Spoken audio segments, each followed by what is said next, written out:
Assalamualaikum warahmatullahi wabarakatuh. Bersama Cikgu Masura dalam mata pelajaran Bahasa Melayu. Hari ini kita akan belajar tajuknya Ayat Tanya. Sebelum kita belajar, marilah sama-sama kita membacakan doa. Bismillahirrahmanirrahim. Allahumma ftah alaina hikmataka wanshur alaina min khazaini rahmatika ya arhamar rahimin. Rabbi zidni ilman warzuqni fahman. Rabbi shrah li sadri wa yassir li amri wahlul 'uqdatam min lisani yafqahu qawli. Ayat tanya digunakan untuk mengemuka sesuatu pertanyaan. Baiklah pelajar, marilah kita lihat penggunaan kata tanya dalam ayat tanya. Kata tanya. Kata tanya ialah perkataan yang digunakan untuk bertanyakan sesuatu. Kata tanya diikuti oleh kah apabila digunakan di awal ayat. Kata tanya boleh digunakan di awal, di tengah atau di akhir ayat. Seterusnya pelajar, marilah kita lihat contohnya. Yang pertama, kata tanya di awal ayat. Contohnya, siapakah nama kamu? Yang kedua, kata tanya di tengah ayat. Contohnya, baju siapakah ini? Yang ketiga, kata tanya di akhir ayat. Contohnya, ini buku siapa? Seterusnya pelajar, marilah kita lihat jenis-jenis kata tanya. Pertama, apa? Yang kedua, bila? Yang ketiga, di mana? Yang keempat, berapa? Yang kelima, siapa? Yang keenam, mengapa? Yang ketujuh, bagaimana? Seterusnya pelajar, marilah kita lihat fungsi-fungsi kata tanya. Setiap kata tanya itu tidak mempunyai fungsi yang sama. Marilah kita lihat satu persatu. Kata tanya apa? Fungsi kata tanya apa? Bertanya tentang benda.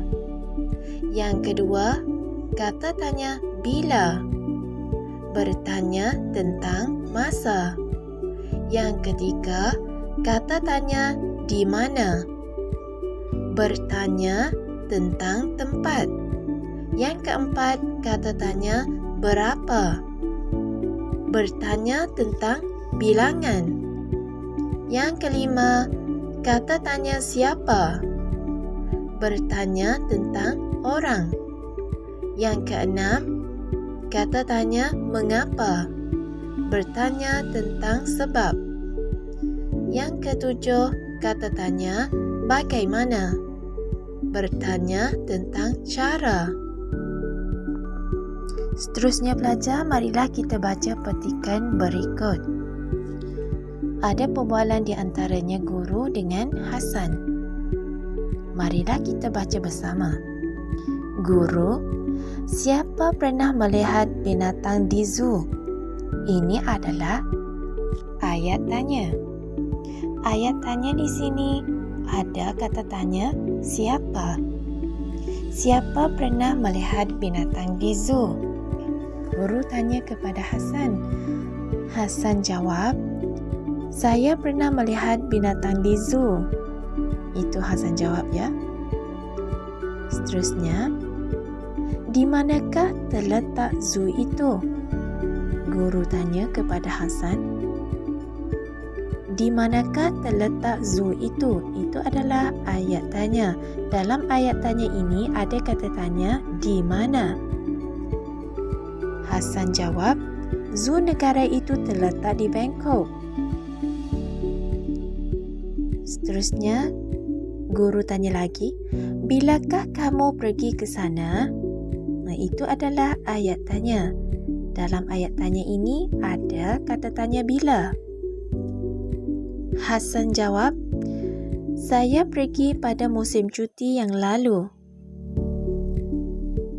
Seterusnya, Guru tanya lagi, kamu suka melihat binatang apa? Itu adalah ayat tanya juga. Dalam ayat tanya ini ada kata tanya apa?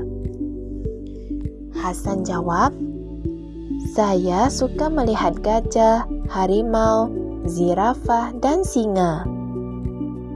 Seterusnya, guru tanya lagi, bagaimanakah rupa gajah? Ayat tanya di sini ada kata tanya bagaimana. Hasan jawab, badannya besar, hidungnya panjang dan telinganya lebar. Guru tanya lagi, berapakah harga tiket? Ini adalah ayat tanya. Dalam ayat tanya ini ada kata tanya berapa? Hasan jawab, harganya 30 baht. Cikgu ulang sekali lagi ya pelajar. Guru, siapa pernah melihat binatang di zoo? Hasan, saya pernah melihat binatang di zoo. Guru, di manakah terletak zoo itu? Hasan, zoo negara itu terletak di Bangkok. Guru, bilakah kamu pergi ke sana? Hasan, saya pergi pada musim cuti yang lalu. Guru, kamu suka melihat binatang apa? Hasan, saya suka melihat gajah, harimau, zirafah dan singa. Guru, bagaimanakah rupa gajah? Hasan, badannya besar, hidungnya panjang dan telinganya lebar. Guru, berapakah harga tiket? Hasan, harganya 30 baht. Baiklah pelajar, hari ini kita belajar setakat ni saja dulu. Nanti kita jumpa lagi. Wabillahi taufiq wa hidayah. Assalamualaikum warahmatullahi wabarakatuh.